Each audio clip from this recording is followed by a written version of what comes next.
사무총장은 리더십을 발휘할 수 있는 인물인지가 중요하다. 그런 관점에서 일본도 선취 프로세스에 확실히 관여해 나가고 싶다. 지난 7일 일본 가지야마 히로시 경제산업상이 정례 기자회견에서 밝힌 말입니다. 이로써 일본 정부는 유명희 한국산업통상자원부 통상교섭본부장이 도전하는 세계무역기구 사무총장 선출에 관여하겠다는 의지를 밝혔습니다. 일본은 유명희 본부장에 대해서 겉으로는 찬반 의사표명을 아직까지는 하고 있지 않지만 수출 규제를 놓고 갈등을 겪는 한국에서 사무총장이 나오는 것에 대한 경계심이 커지는 분위기가 역력해 보이고 있습니다. 세계무역기구 사무총장 선출은 164개 회원국별로 후보 선호도를 조사해 지지도가 낮은 후보부터 탈락시켜 한 명만 남기는 방식으로 진행됩니다. 최종 선출까지 통상 6개월이 걸리지만 현재 사무총장 자리가 공석인 만큼 리더십 공백을 줄이기 위해 절차가 앞당겨질 가능성도 높습니다. 사무총장 입후보 마감은 8일이었는데 마감 전날 오후까지 유 본부장을 포함해 멕시코, 나이지리아, 이집트, 몰도바 등 5개국 후보가 출석표를 던졌습니다. 가장 유력한 주자였던 피로건 유럽연합 무역 담당 집행위원이 출마 포기 의사를 밝히면서 유명희 본부장이 사무총장 당선 가능성이 높아졌지만 앞으로 일본의 견제를 뛰어넘어야 하는 큰 과제가 남아있습니다. 국내에서는 한국인 첫 사무총장 배출 가능성이 조심스럽게 점쳐지고 있지만 일본은 사력을 다해 막을 것으로 예측되고 있습니다. 앞서 일본의 지지통신은 일본 정부가 한국에서 사무총장이 나와 국제적 발언력을 높이는 것을 경계하고 있다고 전했고, 산케이신문도 한국 출신 사무총장이 탄생할 경우 일본의 통상정책의 불안 요소가 될 수 있다고 보도한 바 있습니다. 일본은 한국이 수출 규제를 놓고 WTO에 제소한 데 이어 WTO 사무총장까지 한국에서 하면 자신들이 불리한 위치에 놓이게 된다고 보고 있습니다. 하지만 일본의 반대에도 불구하고 최근 위상이 높아진 한국에 WTO 사무총장 도전을 대놓고 저지하기란 쉽지 않다는 분석도 있습니다. 이런 가운데 일본은 끊임없이 우리에게 불편한 일들을 벌이고 있습니다. 최근 사이버 외교 사절단 방크는 일본의 바이러스 확산 상황을 알리는 사이트의 잘못을 바로잡았습니다. 이 사이트는 울릉도가 일본의 시마네현 관할이라고 표기했습니다. 해당 사이트는 영어, 인도네시아어, 독일어, 스페인어 등 총 14개의 언어로 번역되었는데 모두 울릉도를 일본 땅으로 소개하고 있었습니다. 이에 대해 반트는 이 사이트를 통해 일본 확산 정보를 얻고자 하는 모든 세계인들이 울릉도가 일본 땅이라는 왜곡된 인식을 갖게 된다고 비판하며 시정을 요구했습니다. 결국 해당 사이트는 울릉도를 시마네현이라고 표기한 정보를 삭제했습니다. 지금 일본의 역사 왜곡은 독도를 넘어서 울릉도 전체를 자국의 땅이라고 주장하는 일까지 버젓이 벌어지고 있습니다. 여기에서 최근 북한도 일본의 행태를 참지 못하며 일격을 날렸습니다. 북한은 일본 외무성사나 연구소가 최근 자국의 독도 영유권을 주장하는 동영상을 공개한 데 대해 허황하기 그지없는 조작품으로 우리 땅을 강탈하려는 어리석은 생각을 걷어치우라고 비판했습니다. 또한 조선중앙통신은 7일 일본 국제문제연구소가 1905년 이전부터 일본인이 독도에서 조업했다는 증언이 담긴 동영상을 지난달 유튜브에 공개한 것을 문제 삼았습니다. 통신은 서투기 짝이 없는 이 엉터리 동영상은 동토강탈 야망이 환장한 일본 당국이 꾸며낸 또 하나의 조작품이라면서 일개인의 삭막한 추억담까지 동원해 독도가 제 것이라고 우겨대고 있으니 양천 대수하지 않을 수 없다고 말했습니다. 이어 독도는 누구도 침범할 수 없는 우리 민족의 영토이며 한 점도 떼어낼 수 없는 살부치라고 하면서 일본의 영주권 주장은 자국민에게 독도가 빼앗긴 땅이라는 인식을 심어줘 외국 재침 야망을 실현하려는데 근본 목적이 있다고 주장했습니다. 우리 외교부도 일본 국제문제연구소가 문제의 동영상을 공개한 데 대해 일본 측의 그러한 시도는 우리의 확고한 영토 주권에 어떤 영향도 미칠 수 없다면서 정부는 일본의 부당한 주장에 대해 단호히 대응해 나가겠다고 밝혔습니다. 일본은 지난해 시작된 수출 규제를 풀기는커녕 역사를 점점 더 왜곡하며 우리를 더욱 자극하고 있습니다. 이에 대해 우리는 국제사에서 WTO 수장 배출이나 G7, WHO 등에서 위상을 강화하고 입지를 점점 넓혀가고 있습니다. 또한 국내에서는 그동안 일본에게 의존했던 소재와 부품 기술을 개발하고 국산화 다변화에 빠르게 움직이고 있습니다. 일본이 수출 규제를 시작한 지 1년이 지난 지금 국내에서 소재와 부품, 장비 핵심 품목에 대한 핵심 특허가 72건이 나왔습니다. 디스플레이 부품을 만드는 도우인시스는 0.1mm 이하의 초박형 윈도우 소재를 국산화하는 데 성공해 올해 삼성전자가 출시할 예정인 갤럭시 폴드2에 적용할 예정입니다. 세너통은 일본이 독점해왔던 세라믹 비드 개발에 나서 0.1mm를 시작으로 최근 0.05mm를 국내 최초로 개발해 국내 대기업에서 테스트를 받고 있습니다. 또한 NK전자는 일본이 선점한 은합금 와이어 개발에 뛰어들었는데 최근 정부의 지원을 받으면서 올 1분기에만 매출 1208억원, 영업이익 40억원의 놀라운 성과를 냈습니다. 국내 유일의 탄소 섬유 생산 공장을 가지고 있는 효성은 핵심 소재에 대한 기술력을 기반으로 국난 극복에 앞장서고 소재 건국에 이바지한다는 의지를 밝혔습니다. 탄소 섬유는 최근 철을 대체할 수 있는 수소 경제 전환의 핵심 소재로 각광받고 있는 신소재입니다.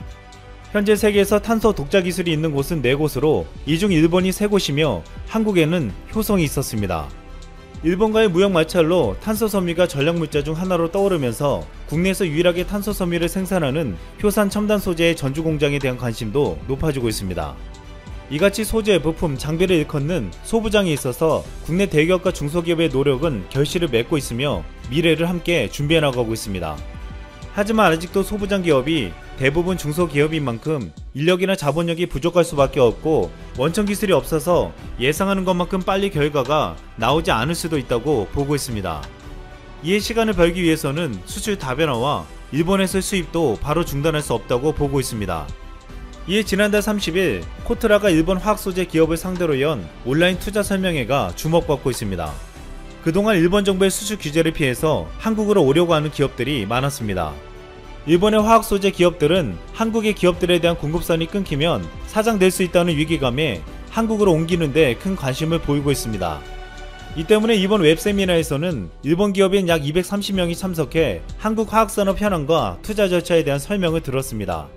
이로 인해 일본 정부의 수출 규제를 피해 국내 일본 기업을 일부 유치하고 투자까지 받겠다는 전략을 세우고 있습니다. 또한 우리 정부는 우리 소재 부품 장비 산업과 첨단 산업의 경쟁력 강화를 위해 해외에 나가 있는 자국 기업들을 다시 국내로 불러들이는 리쇼어링 전략을 개선하기로 했습니다.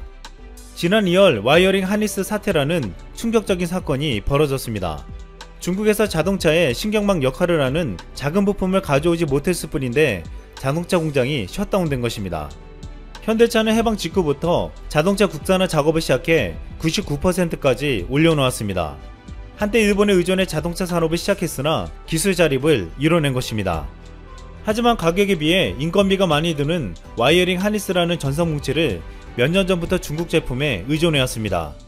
이런 의존은 중국의 전선 생산업체가 감염병 사태에서 가동을 중단하자 국내 자동차 업체 역시 부품 부족 때문에 공정을 멈출 수밖에 없었습니다. 현대자동차 7개 공장과 쌍용자동차 공장이 큰 피해를 입었습니다. 이뿐만 아니라 중국 부품혹은 자본주의 수입 의존도가 80%가 넘는 제품은 와이어링 하니스를 포함해 17개 품목으로 조사됐습니다. 와이어링 하니스 사태는 중국의 중간재에 대해 한국 제조업이 얼마나 취약한지 적나라하게 드러나게 해주었습니다. 국내에서는 이 사건을 계기로 안정적인 공급망의 중요성을 절실히 깨달았습니다. 값싼 인건비와 소비시장을 찾아 해외로 나갔던 제조업을 다시 국내로 불러들이는 강력한 리쇼어링 지원책을 주문하는 목소리가 커진 것도 이 때문입니다. 기획재정부는 리쇼어링 전략을 개선해 국내의 사업장을 증설해도 세금 혜택을 주고 기존의 해외 생산량을 50% 줄여야 리쇼어링으로 인정했는데 생산량 감축에 비례해 법인세 소득세 혜택을 받을 수 있게 개선했다고 했습니다. 그동안 71개 기업이 국내로 들어왔지만 대부분 영세 기업이었습니다. 유일하게 대기업으로는 처음으로 현대모비스가 지난해 해외 사업장을 축소하고 국내로 돌아왔습니다. 현대모비스는 지난해 9월 3천억원을 투자해 연간 10만 대에 해당하는 전기차 배터리 시스템을 생산할 수 있는 친환경 부품 공장 건설에 착수했습니다. 앞으로 우리 정부는 현대모비스와 같이 리쇼어링을 유도하며 첨단 산업 육성과 해외 투자를 유치하는 쪽으로 유턴 정책을 마련하겠다고 했습니다.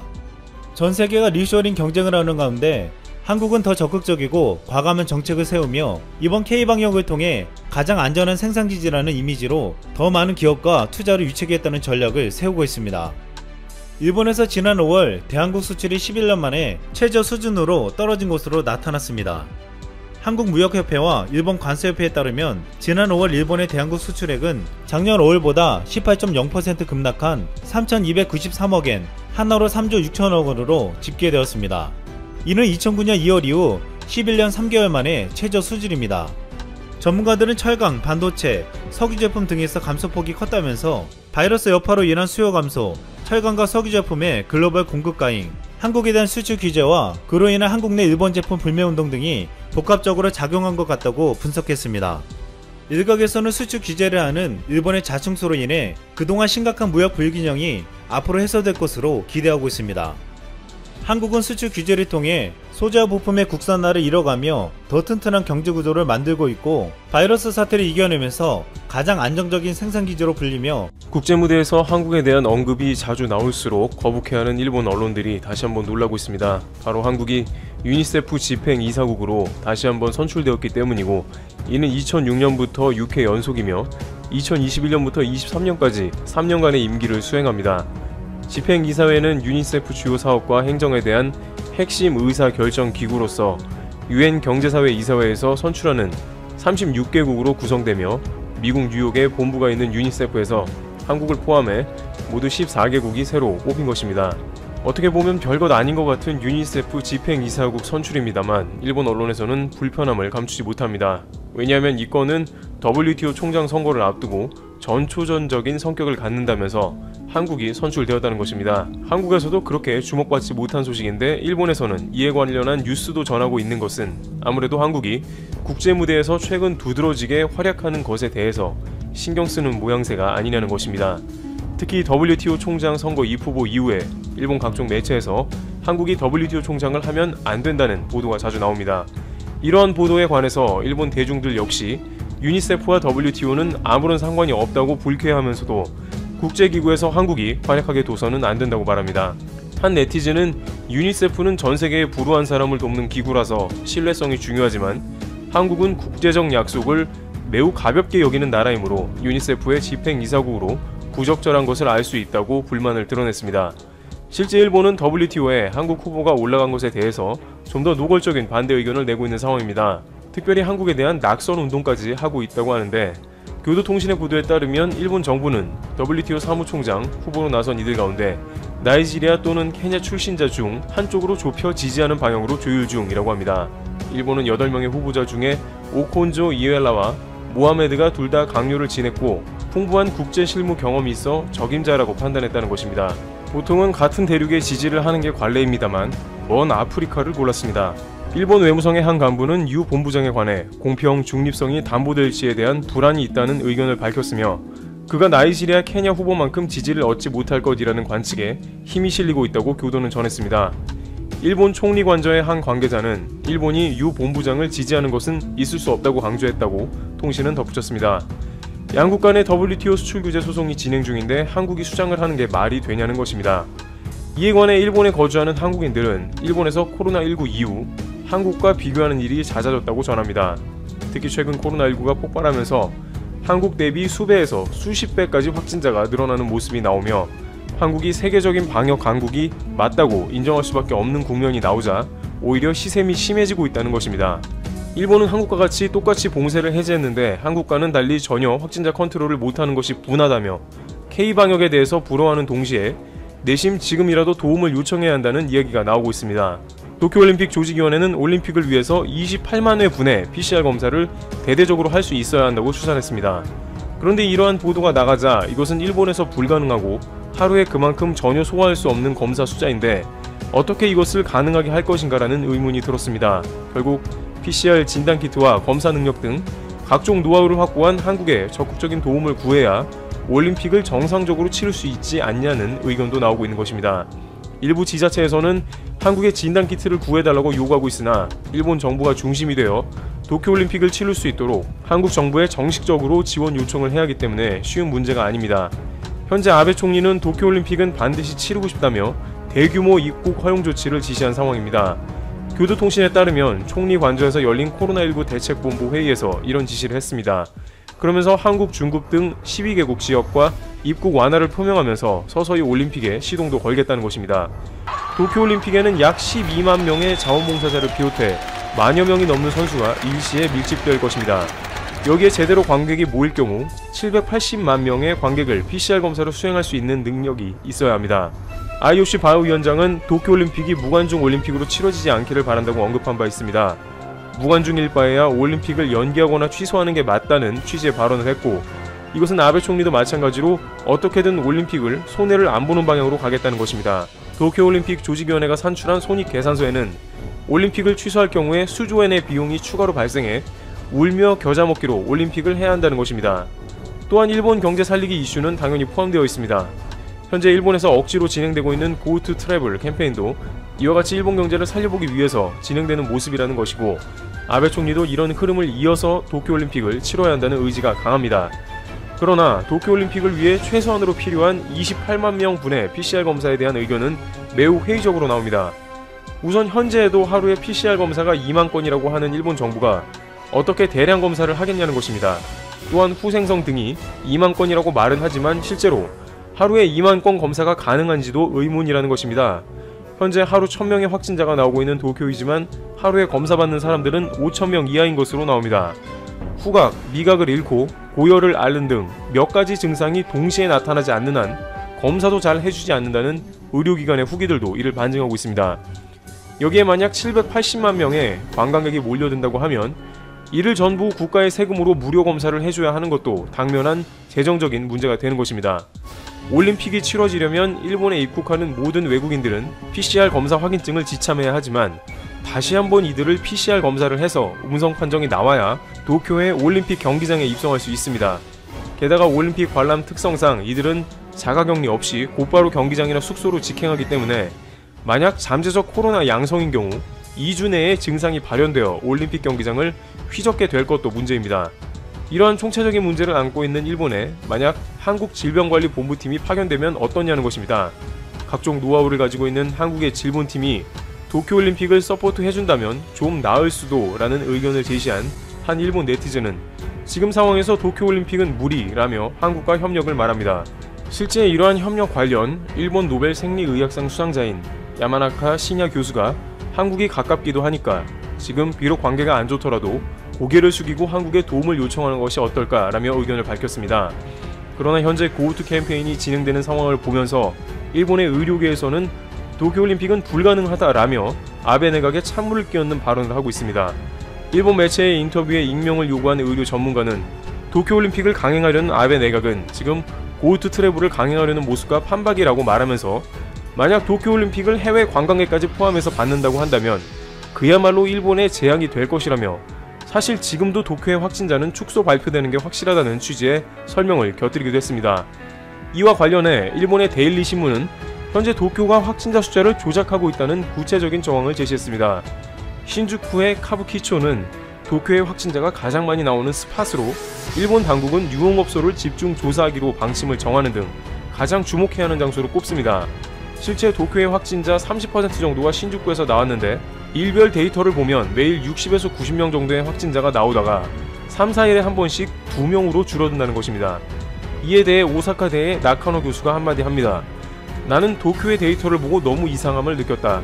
전체가 숫자가 늘어나면 신주쿠도 늘어나야 하는 것이 자연스러운 그래프의 분포인데 전체 숫자가 커질 때 가끔씩 너무 극단적으로 줄어드는 숫자는 말이 안 된다 라면서 도쿄의 확진자 수에 대한 의문을 품었습니다.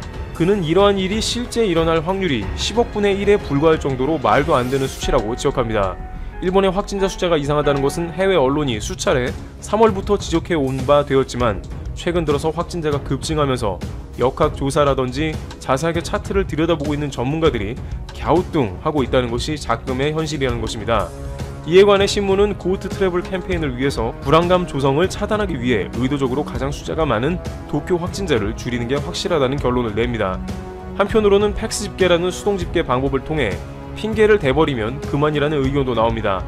국립감염의료센터의 바이러스 센터장 니시무라 씨는 현재는 전시 상태라고 이야기하면서 전쟁과 같이 불확실성의 연속에서 많은 사람들이 건강을 위협당하고 상황은 점점 심각해져 간다고 말하고 있습니다. 이러다 보니 도쿄올림픽을 강행할 경우에 제대로 된 확진자 검사가 될까라는 의문이 생기는 것입니다.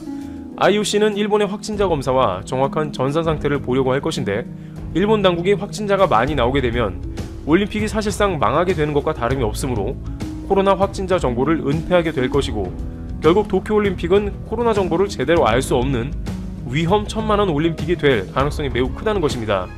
또한 IOC나 기타 국가들이 만족할 만한 코로나 시스템과 PCR 검사 이후에 모든 상황의 전산화를 통해 일목요연하게 상황을 파악할 수 있으려면 현재의 일본 시스템이 아니고 반드시 한국이나 기타 방역 모범국의 개입이 있어야만 불과 1년밖에 남지 않은 2021년 도쿄올림픽을 제대로 시작할 수 있을 것이라는 관측이 나오는 것이죠. 현재 아베 내각은 골치가 아픈 상황으로 올림픽을 취소하자니 손해가 막심해서 취소 결정을 못 내리고 올림픽을 진행하자니 한국 정도의 수준으로 방역을 끌어올려야 하는데 이는 불가능한 진퇴양난에 처한 것입니다. 한국과는 다소 대조되는 일본의 국제무대의 모습이 연출되며 도쿄올림픽 관련 귀추가 주목되고 있습니다.